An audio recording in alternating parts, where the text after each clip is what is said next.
سنو زمانے والوں، بیٹا شہید ہو جائے پرواہ نہیں، شوہر چلا گیا پرواہ نہیں، باپ کو قتل کر دیا گیا کوئی فرق نہیں پڑتا، اگر مصطفیٰ کی ذات سلامت ہے تو سب کچھ سلامت ہے۔ حضور کی ذات سلامت رہنا چاہیے، پھر مال ہو، جان ہو، اولاد ہو، رشتہ دار ہو، خاندان ہو، سب کچھ حضور کے نام پہ قربان ہے۔ اسلام جس پرفتن دور میں اپنے عروج و ارتقاء کی جانب بڑھا ہے، وہ اتنا پرفتن ماحول تھا اور اتنا خطرناک ماحول تھا کہ یک زبان ہو کر کے لوگ اللہ کی عبادت نہیں کر پاتے تھے، یہاں تک کہ چھپ چھپ کر کے عبادتیں کیا کرتے تھے۔ آپ نے سنا ہوگا، آپ نے دیکھا بھی ہے کہ عصر و ظہر میں قرات سری ہوتی ہے، یعنی دھیرے آہستہ نماز پڑھی جاتی ہے، بلند آواز سے نہیں ہوتی قرات۔ جانتے ہیں اس کی وجہ یہ ہے کہ ابتدائے اسلام میں جب مسلمان نماز پڑھا کرتے تھے تو تعداد بڑی کم تھی، اس کے باوجود بھی وہ رب کی عبادت کیا کرتے تھے تو آہستہ آواز میں کیا کرتے تھے کہ کہیں کفار و مشرکین نہ آ جائیں۔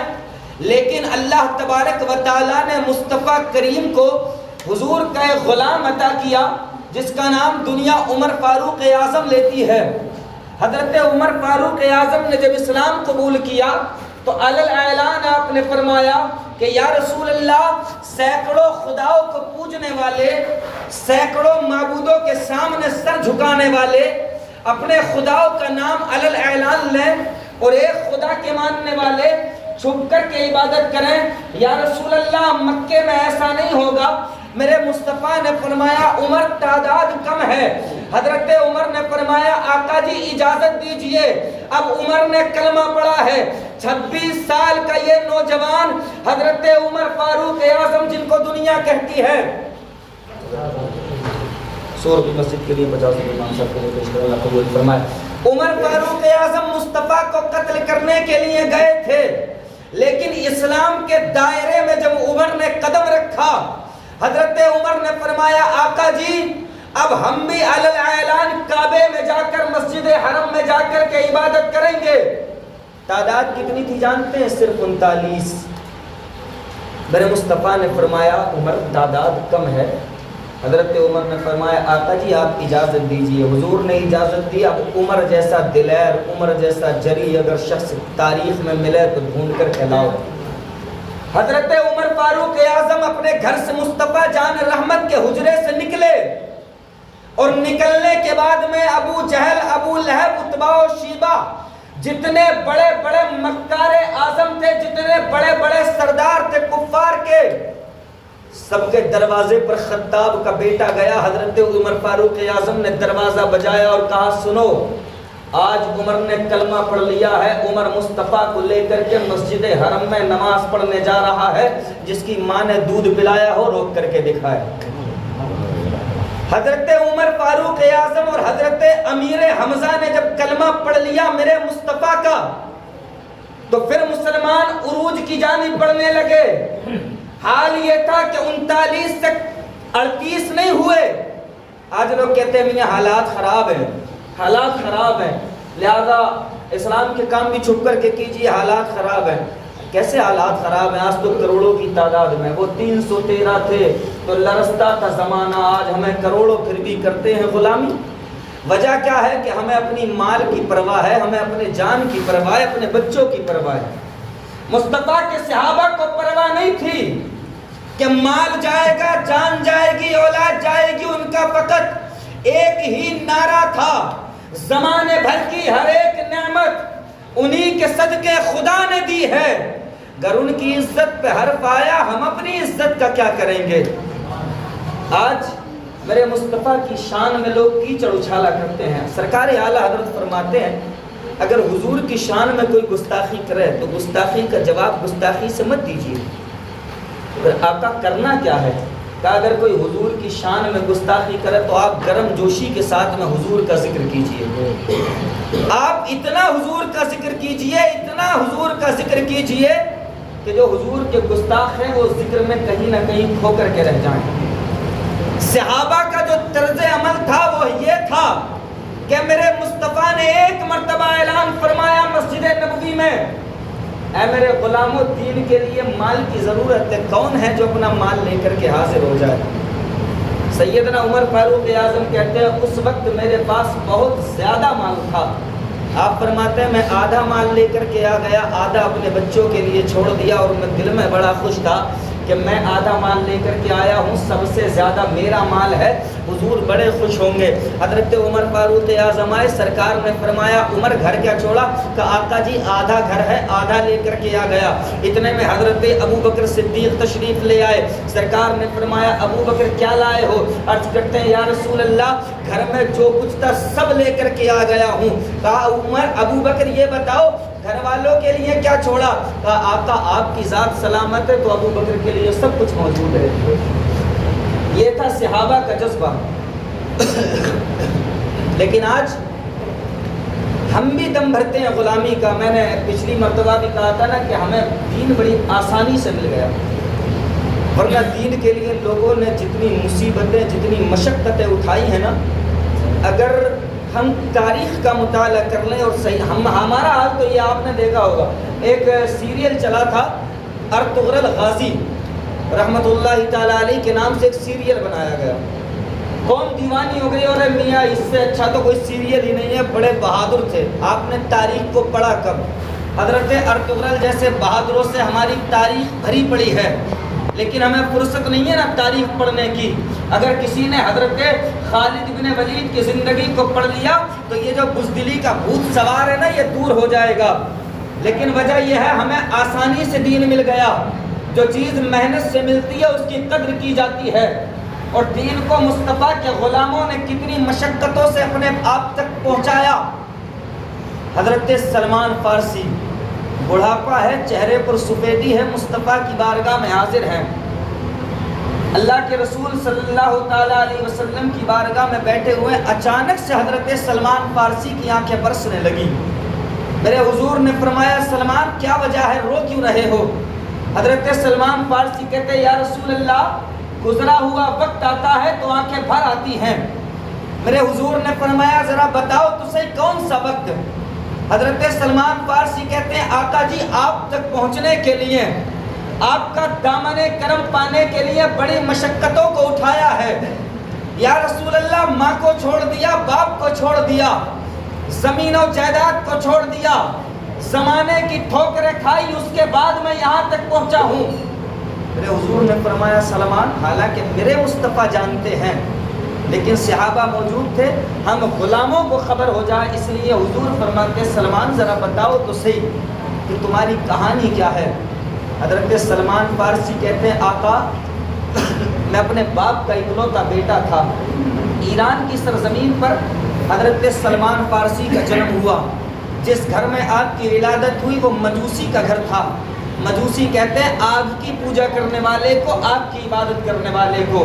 حضرت سلمان فارسی نے جب سن بلوغت میں قدم رکھا، حضرت علامہ امام ابن جوزی عیون الحکایات میں تحریر فرماتے ہیں کہ جب تقریباً آپ کی عمر 12 سال کی ہوئی، باپ زمیندار آدمی تھا، بڑا دولت والا تھا، ایک اکیلا بیٹا تھا، باپ بڑی محبت کرتا تھا اور حضرت سلمان فارسی خوبصورت بہت زیادہ تھے.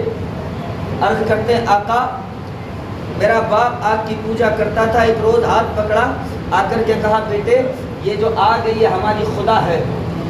جب سے میرے باپ نے مجھے اس کی ذمہ داری سونپی میں نے آج تک اس آتش کدے کو ٹھنڈا نہیں ہونے دیا.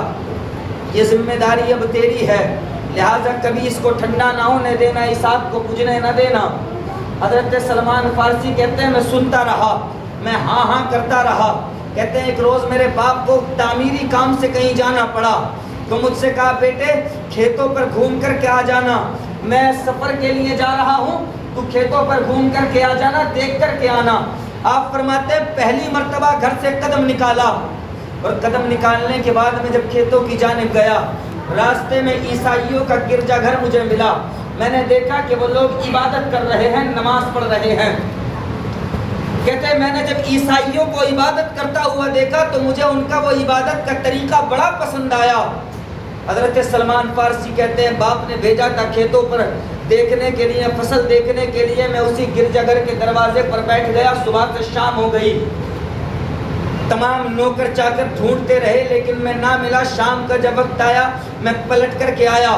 میرے باپ نے پوچھا بیٹے کہاں رہ گیا تھا؟ آپ فرماتے ہیں میں نے اپنے باپ سے کہا ابا آج میں گھر سے نکلا تھا, میں نے عیسائیوں کے عبادت خانے کو دیکھا, ان کے عبادت کرنے کے طریقے کو دیکھا, مجھے وہ طریقہ بڑا پسند آیا. آپ فرماتے ہیں کہ میرے باپ نے جب اتنا سنا تو اس کے دل میں خیال آیا کہ کہیں ایسا نہ ہو میرا بیٹا اپنا مذہب بدل دے, اپنا دھرم بدل دے. فرماتے ہیں میں نے بیٹے کو قید کر دیا. حضرت سلمان فارسی کہتے ہیں مجھے قید کر دیا گیا, پیروں میں بیڑیاں ڈال دی گئی, ہاتھوں میں زنجیریں ڈال دی گئیں. آپ فرماتے جب عیسائیوں کے پادری نے دیکھا کہ وہ بچہ جو آتا تھا وہ اب نظر نہیں آتا, اس نے خبر بھجوائی کہ آخر ہوا کیا. فرماتے اس کا ایک آدمی میرے پاس آیا, اس نے آ کر کے جب میرے حالات کو دیکھا تو مجھ سے کہا چلو چلو تمہیں ہمارا پادری یاد فرماتا ہے. آپ فرماتے ہیں جاؤ اپنے پادری سے جا کر کے کہہ دینا ابھی میں مجبور ہوں, موقع ملتا ہی میں اس کے پاس آ جاؤں گا. آپ فرماتے ہیں ایک روز موقع تلاش کر کے میں نے زنجیروں کو توڑا اور میں چلا گیا. جانے کے بعد میں نے اس سے فقط ایک سوال کیا تھا, یہ بتا مجھے خدا کہاں ملے گا, مجھے خدا کو تلاش کرنا ہے. وہ پادری کہتا ہے میرے پاس رہ لے, خدا تک میں پہنچا دوں گا. حضرت سلمان فارسی کہتے یا رسول اللہ ایک زمانہ دراز تک میں اس کی خدمت میں رہا. جب اس کا مرنے کا وقت قریب آیا تو میں نے اس سے کہا تو نے کہا تھا کہ خدا کا پتہ بتاؤں گا, لیکن آج تک تو نے خدا کا پتہ نہیں بتایا. اب تو تیرا دنیا سے جانے کا وقت قریب ہے, اب بتا کہ خدا کہاں ملے گا. وہ پادری کہتا ہے بیٹے اگر خدا کو تلاش کرنا ہے تو جب موصل کی سرزمین پر چلا جا. آپ فرماتے ہیں میں موصل کی زمین پر چلا گیا, وہاں کے پادری سے ملاقات کی, میں اس کی خدمت کرتا رہا, ایک زمانے تک اس کی خدمت کرتا رہا, یہاں تک کہ جوانی کی دہلیز پر قدم رکھ دیا. جب اس کے مرنے کا وقت قریب آیا تو میں نے اس سے کہا او خدا کے بندے تو نے کہا تھا خدا کا پتہ بتائے گا, لیکن تیرا بھی جانے کا وقت آ گیا, لیکن خدا کا پتہ تو نے بھی نہیں بتایا. کہتا اس نے مجھے تیسرے پادری کے پاس بھیج دیا. آپ فرماتے اسی اثنا میں نے اپنے اخراجات کے لیے کچھ بکریاں خرید لی تھی. اب میں رات کو اس پادری کے پاس میں رہتا, دن بھر بکریاں چراتا.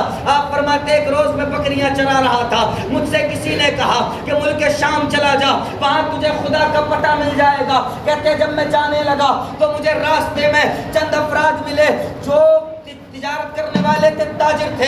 میں نے ان کی باتوں کو سنا تو میں کہنے لگا یار مجھے بھی اپنے ساتھ لے لو. ان لوگوں نے مجھے اپنے ساتھ لیا, میری تمام بکریاں بھی لے لی. چونکہ میں خوبصورت تھا, فرماتے ہیں چونکہ میں خوبصورت تھا ان لوگوں نے مجھے بازار میں بیچ دیا. میں بکتا ہوا ایک پادری کے پاس پہنچا, میں نے اس سے کہا یار خدا کا پتہ بتا دے. میں نے تو خدا کو تلاش کرنے کے لیے سب کچھ چھوڑ دیا.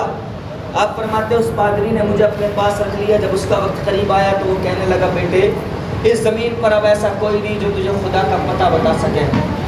ہاں ایک آخری نبی تشریف لانے والے ہیں جن کا نام محمد ابن عبداللہ ہوگا.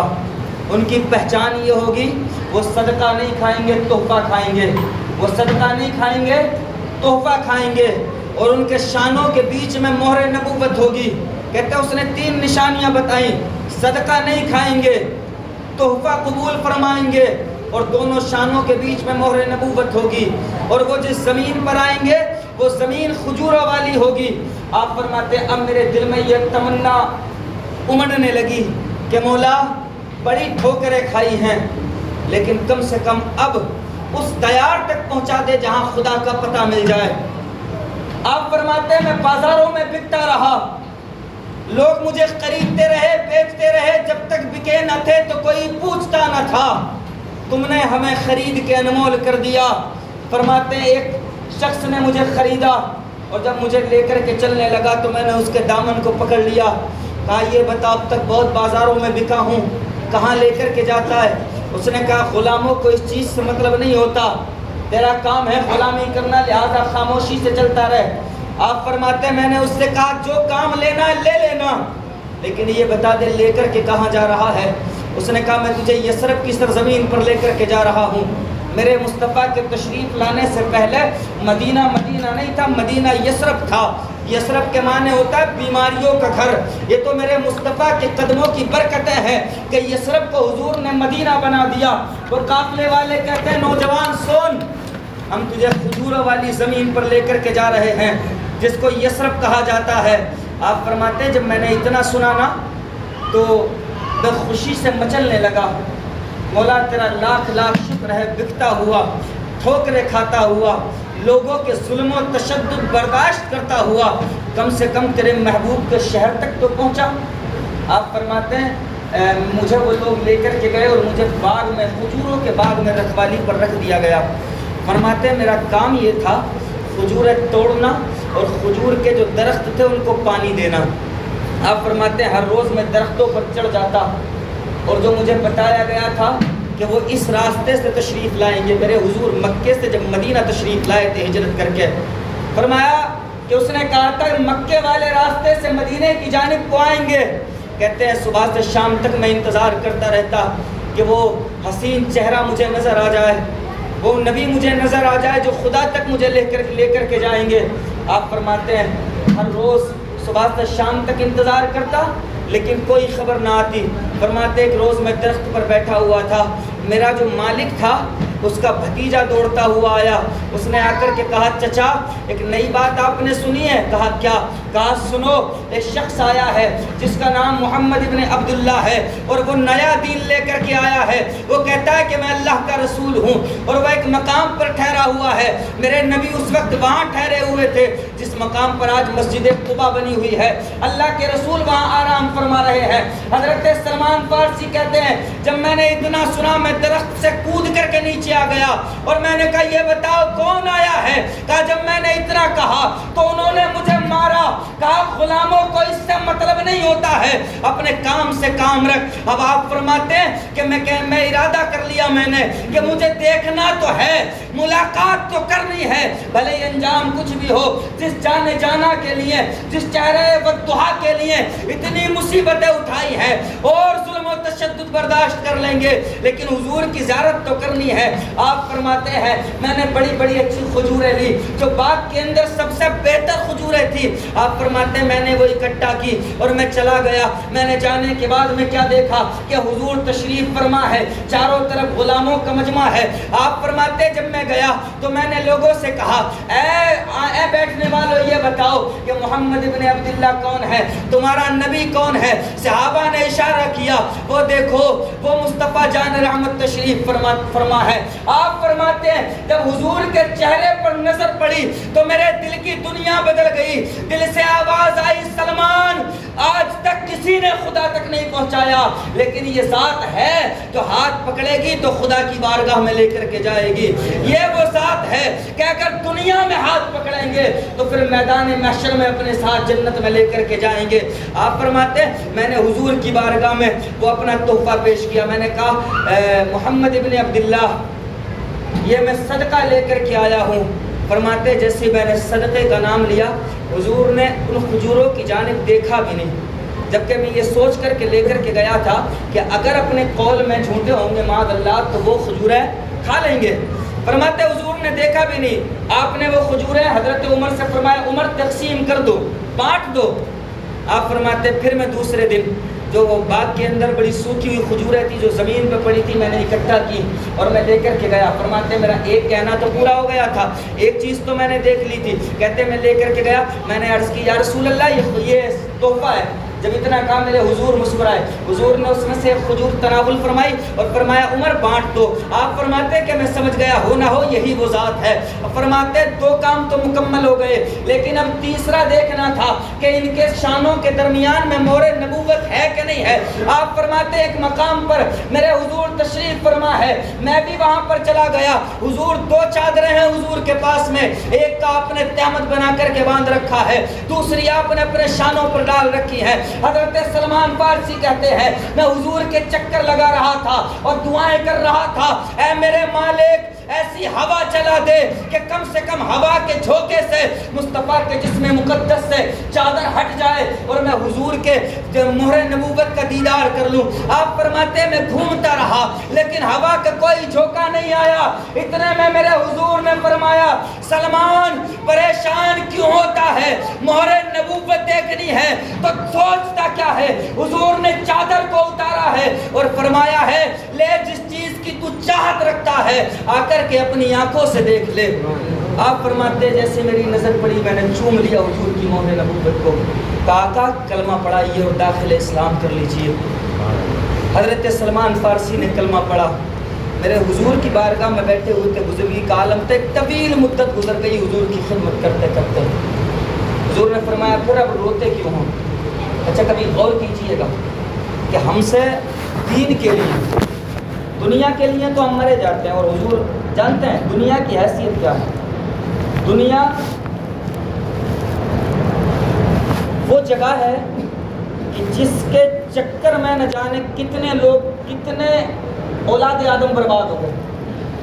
دنیا مومن کے لیے قید خانہ ہے، قید خانہ، لیکن ہم نے اس